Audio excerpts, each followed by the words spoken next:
It is a Thursday. It is the last market movers of the week. You are looking live in what appears to be the computer that we stream from, which means, I guess, the GoPro fell. Hey, you roll the punches, right? That's what goes on Market Movers. I want to remind you, not only in addition to Market Movers, but we have Trade the Game coming up on Sunday at 3:30. Myself, Anita Marks from ESPN, and Matt Grecia, a TikTok phenom, over 3 million followers on TikTok, over 100,000 on Instagram. He's going to be joining us in the studio as we live trade the 1 p.m. football slate, the witching hour of the 1 p.m. football slate. And then previewing the beginning of the 4:15 slate. We'll be tracking the largest trades and price swings.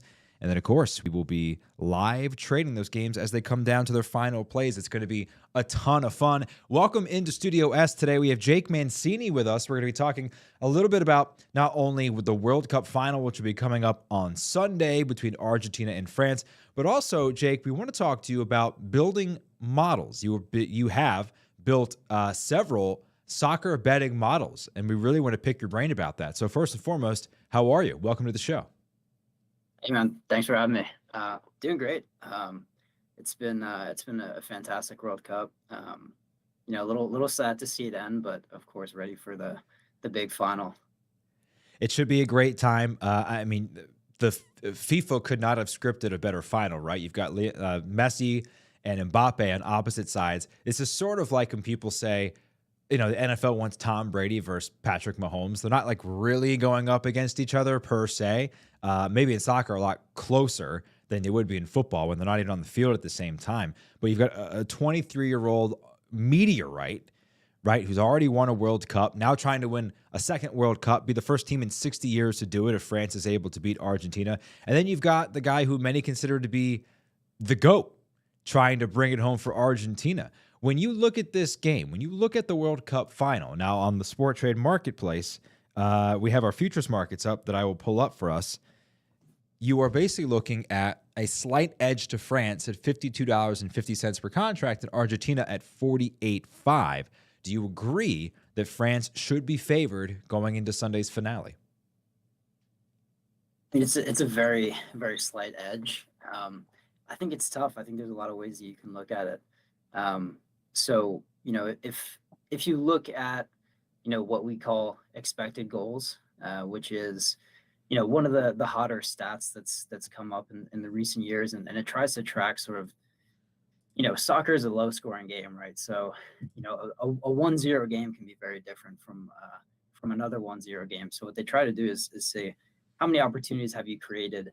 And how many goals would you normally have scored from that? So, for example, a penalty, right, is 0.7 expected goals. So you're generally expected to score a penalty 70% of the time, right? So what I mean to say here is that France has a much higher expected goals. So they're offensively quite a bit better than Argentina. So I think offensively, you like France, you like Mbappe, you like Giroud, right? So those are two guys who are, in the fight for the Golden Boot, right? So Mbappe has 5 goals, and Giroud has 4, I believe. And then you've also got Dembele on the other flank, who's, just playing extremely well. And you've got Antoine Griezmann, right? So these are all guys who can score and be very dangerous, whereas you've got the one kind of danger man there on Argentina with Messi. But on the other hand, Argentina's been better defensively. So going back to the expected goals stat that I was talking about before. So if I just pull up my... Yeah, well, let me ask you about that. I mean, it looked like Morocco had a million chances to score an equalizer yesterday against France. Are you seeing some holes in the French defense that you think Argentina will be able to exploit? They're not the best defensive team. So, I mean, you've got Theo Hernandez, who scored the goal, but he's a wide defender who likes to go forward. And Didier Deschamps, the French head coach, likes to let him have his freedom. But what that does with all these players who want to get amongst the goals with, Theo Hernandez and Mbappe, you've got a lot of bodies forward a lot of the time. and in transition, you get these opportunities. And this is a very young defense that they have. So like I said, Theo Hernandez, Dio Upamecano, who might not play, his performances haven't been good. He's been moved out in favor of Ibrahima Konate of Liverpool, who's very young. I think he's 23 or 24. And you've got Varane and Kunda. But yeah, like you said, there's definitely opportunity there to score on France.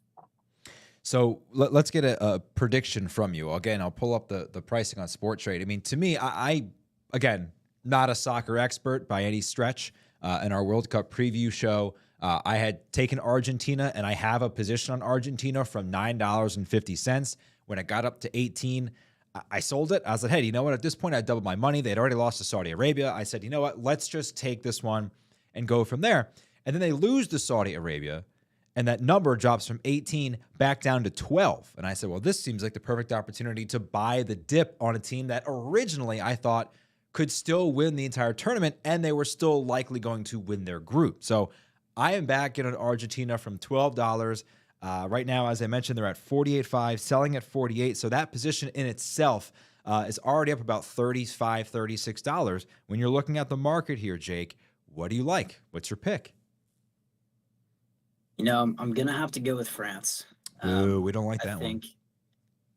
I think, you know, Argentina, when you take away some of the penalties, and I know penalties are part of the game, so you can't just take them away, right? But if you think about organic goal creation, you know, take away some of the luck, France is definitely producing more of those chances. And I think that, you know, you can shut down Mbappe, you can bring bodies to Mbappe, but, you know, you're leaving Giroud and Griezmann and Dembele. Whereas, you know, if you take out Messi, easier said than done, you know, you're kind of, you know, you got Julian Alvarez, great player, but he's, you know, he's young. I think, you know, he's not necessarily someone who you're saying, okay, this guy's going to take over a game on his own. So I do like France. I think that they're going to score more goals. So if you gave me a you know, an opportunity to pick a score, I would probably say 2-1 France. Does this cement Mbappe a French win? Does that sort of cement his legacy at 23? Or is he on a trajectory to be one of the greatest players ever? You know, I don't like to, you know, it's a team sport, right? So people like to say, oh, you know, he's got a World Cup, so, you know, that puts him above someone else, right? Where if Messi doesn't end up with a World Cup title, which if he doesn't win tomorrow, he won't, you know, it's great for his legacy. He's an incredible player. It's going to be tough to beat his trophy case on the international level. Yeah, I bet best player on the best team two tournaments in a row. I mean, that unfortunately it is a team game, but that's sort of how we dissect a lot of these things, right? Right, and if he scores tomorrow and Messi doesn't, he wins the Golden Boot. Very true. Before, Jake, we move over to your model building, I have to get your opinion on something. So earlier today on Twitter, I posted a very simple question that has received over 100 responses, which for us, a lot of responses. And that is simply the perfect thermostat temperature in the winter. Now, we've had a ton of engagement on this, over 100,000 impressions on this. It seems to be people are setting their thermostat at either 60 or 75. Either extreme is barbaric. So let me ask you, where do you fall in this range? Are you outside of that range? And if so, I'm going to hang up on you. No, there's no way you can go outside of that range. I would say, you know, 69 is comfortable. You're going to get a little cold from outside. So what I like is a little draft coming in from outside maybe, and then you're sitting next to the heater. You know, like we were talking about before, I'd like to get a little bit of both, maybe a little draft with a blanket. I'm putting my vote down for 69. That's bold. Clearly an opinion from somebody, no offense, that's never heated a house and had to pay the bill, perhaps. Keeping the window open for a little draft when the heat is on. My father would be super upset by that. Jake, we do want to talk about building your models, right? So you sent me your model a little earlier. If you have it to share, please go ahead on the Google Meets and you can share that while I talk until you're able to get that up. Super interesting, right? So you go ahead and you model the top 5 leagues in the world.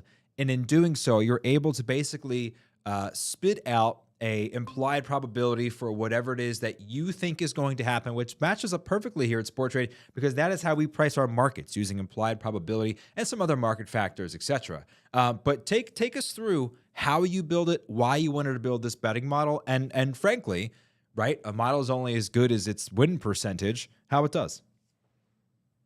Sounds good. Yeah. Can you see my screen okay? Yeah. Do you want to make that full screen? Just zoom in here. I guess you unpin yourself if, or maybe I can do it. Yeah. Okay, we good? Oop, hold on. Oops. Nope, just go for it. Okay. Yeah. So basically, well, I wanted to build a model just because I'm kind of a soccer nerd and I love digging into the stats, and I was talking a little bit about expected goals, which goes into it, but yeah. So what this model sort of relies upon is a statistical probability called the Poisson distribution, which is taken here, and without going into too much detail, I pull in all the results from the current season. I pull in the last 8 results for sort of a form table, right? Because in the last 8 games, a certain player could have left, or they could have started playing differently, or they could have changed formations or tactics or whatever it might be. So I use the full season, the last 8 games, and then also expected goals. And basically, with all of that information, I compare it to the full league, home and away. So just taking an example of what we have here, I've pulled up Juventus at home to AC Milan. So Juventus, pretty good at home, right? No home losses, 20 goals at home, 3 goals against. So AC Milan is only expected to score 0.48 goals against them. So if you look at the away table for AC Milan here, they're pretty good. Three wins, 3 draws, 1 loss, but only 9 goals for. So they're not exactly scoring a lot of goals away from home, and Juventus is not conceding very many goals at home. So what we have here is all of the possible score lines based on the probability. So most likely scoreline is going to be a 1-0 win for Juventus at home. And you see that demonstrated here and as well as here. And then, I took all these and made them betting probabilities so I can sort of compare against the sports books. I'll give a little plug to Sporttrade here and say that, the betting lines on most sports books, usually based on the probabilities that I've found, are cheating you. So For sure. So Sporttrade has been a little bit closer to what I think they should be, and also you're able to have a bid ask spread, and it helps you in that way as well. But So Jake, yeah. let me ask you, as you're going out and building this, what are the things that you are emphasizing in order to figure out which team is better than the other? I try to sort of rely on objective data and see, I kind of use this as a guide to show me what teams are good at doing what. And I've also, pulled in some things like, what players are doing. And, like for Juventus, right, they've got this guy, Dusan Vlahovic. He's got 5 goals, 1 assist. And also, what are the other players doing on the field, and how are they winning, right? So are they creating shots through live passes, through dead balls, through dribbling, and then sort of look at how the other team is defensively, home and away. So a good example is last year, a Spanish team called Real Sociedad was conceding no goals at home, but they also weren't scoring many goals, and that trend really sort of continued. So I think it sort of identifies outliers in a way that the betting books sometimes don't identify. So it's tough to beat the books in the long term, but sometimes you can find these relationships through the modeling. So how successful was the model this past season? I was right about at 500. Okay. That's okay. But Hey, that's better than a lot of other people. yeah, I think it I relied on the model a bit too much at times, and sometimes the betting books have information that you don't, but Sure. yeah. So is there a revision process that goes through? And feel free, we can stop sharing and come back to our one shot here. When you have a model that you are confident in your work, but it's not perhaps returning what you would like for it to return, is there a revision process that takes place? Are you always fine tuning? Yeah, always.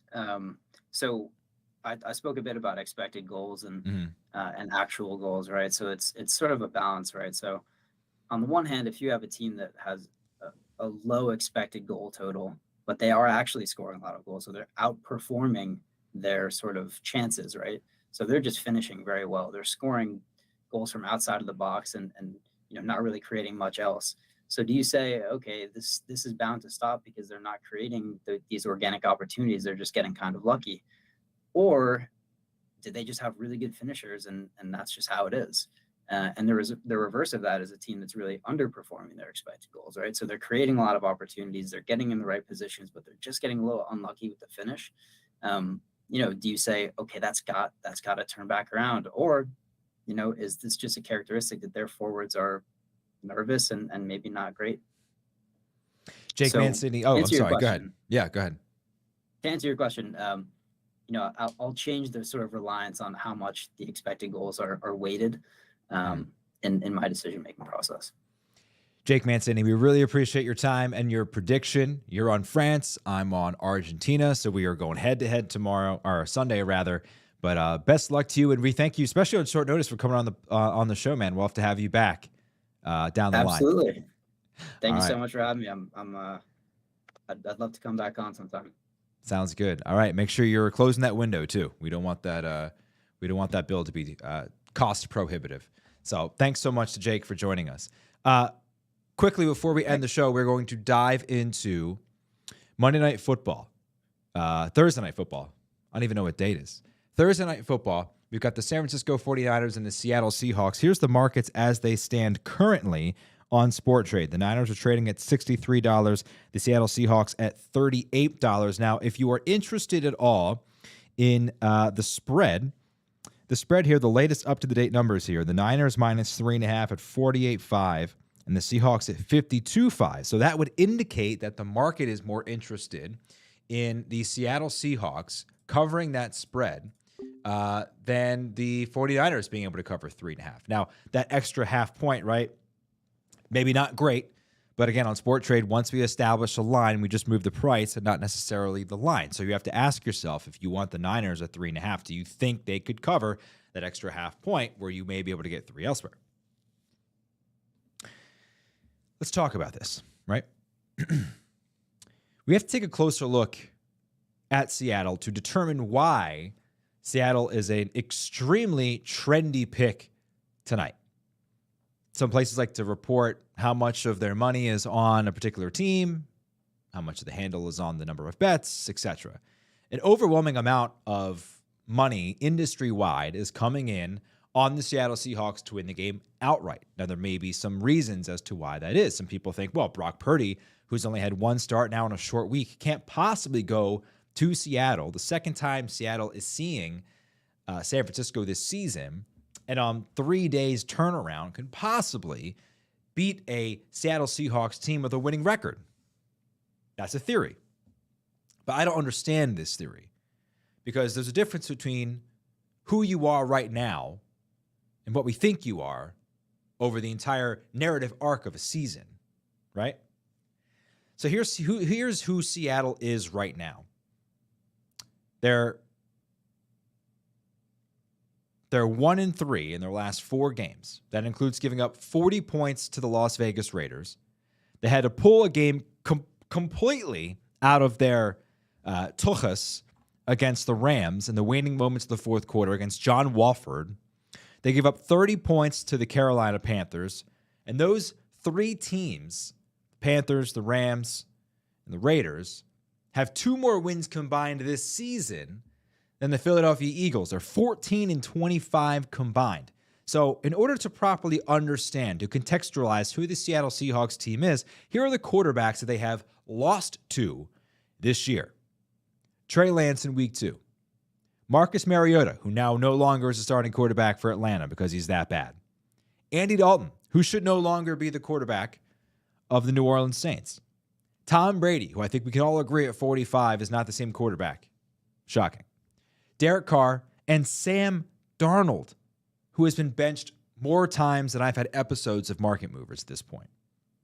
Quarterbacks they've beaten this year. Russell Wilson, not great. Jared Goff, good, but early in the season, maybe not the same way we viewed him as we view him now. Kyler Murray twice. Justin Herbert in what is absolutely Seattle's best win of the season, no doubt about it, a legitimate good win. Daniel Jones and the aforementioned John Wolford. Okay, so that's who they've been-ish. Who are they most recently? Well, everyone can run in the Seattle Seahawks. They are 31st in the league. They allow over 160 yards rushing per game on the ground this year. They're averaging 5 yards a carry allowed. The last 5 games, these are the yards allowed on the ground. And I'm going to read off where that team ranks in terms of the full National Football League to give you the proper context of what they're allowing against teams and what that team has been able to do against the rest of the league. So here's what it looks like. 5 games ago against the Arizona Cardinals, they allowed 122 yards on the ground. That's a team that ranks 17th in the National Football League in rushing yards allowed, or rushing yards rather. Against Tampa Bay in Munich, 161 yards. Tampa Bay averages less than 77 yards rushing per game this season. Most teams have now played 13 games. That's a huge sample size. The Bucs cannot run the football, and yet they had 161 in Munich. The Raiders ran for 283 yards against this team. This was the game where Josh Jacobs looked like Barry Sanders. He rushed for 235 yards or whatever.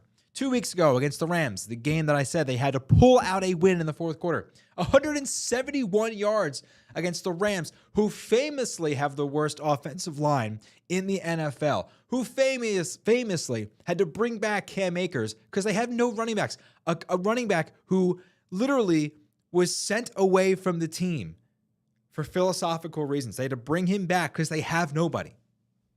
By the way, last week's diatribe on Baker Mayfield, I'm still not buying it. I don't care that they beat a bad Raiders team. He's still trash. And finally, the Carolina Panthers, who are 13th in the NFL, including this game, ran for 233 yards last week against the Seattle run defense. They're terrible. They're awful regardless of opponent, and the last 3 weeks, they are on a steady decline. They are averaging 225 yards allowed on the ground in the last 3 weeks against teams that aren't that good at running the ball. You know who's really good at running the ball and who has maybe the best run game designer in the National Football League? Oh, it's the San Francisco 49ers. How about that? And now they don't have Deebo Samuel, and now they have a third-string quarterback. So what do you think they're going to do tonight? Brock Purdy's not throwing the ball 25, 35 times.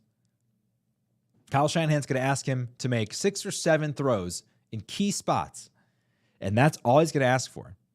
Because not only do the San Francisco 49ers run the ball better than almost anybody in the National Football League, they're also top 5 in the National Football League in time of possession. That's right.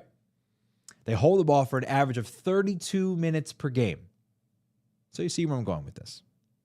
Road game, young quarterback against a team that can't stop the ball, can't stop the run, and a team that just wants to hold on to it for as long as possible. And when that top 3 defense has to make plays, they will. Oh, and by the way, we haven't even mentioned Christian McCaffrey, who the 49ers traded their house, their boat, and their first child for, and they've barely unleashed him. That's going to happen tonight. So at last check, let's go back to the market. The San Francisco 49ers at minus 3.5 at 48.5, the equivalent to plus 104. We'll see you next week as we count our money after taking the 49ers to cover 3.5. That's the show for this week. We are back on Monday with Anita Marks, as we always are every single Monday. We'll remind you one more time to join us Sunday with myself, Anita, and Matt Grecia for Trade the Game. Watch live as we track the biggest trades and price swings from the 1 o'clock slate and preview the 4:15 slate right here from Studio S. Think of this, as I've been saying all week, as a cross between Red Zone and Mad Money. They hook up, and this is what you get. That is Market Movers this week. Make sure you join us on Sunday. Again, we're looking from inside, I guess, the computer that we have here at HQ, because once again, the GoPro must have fallen over. We'll see you on Sunday right here.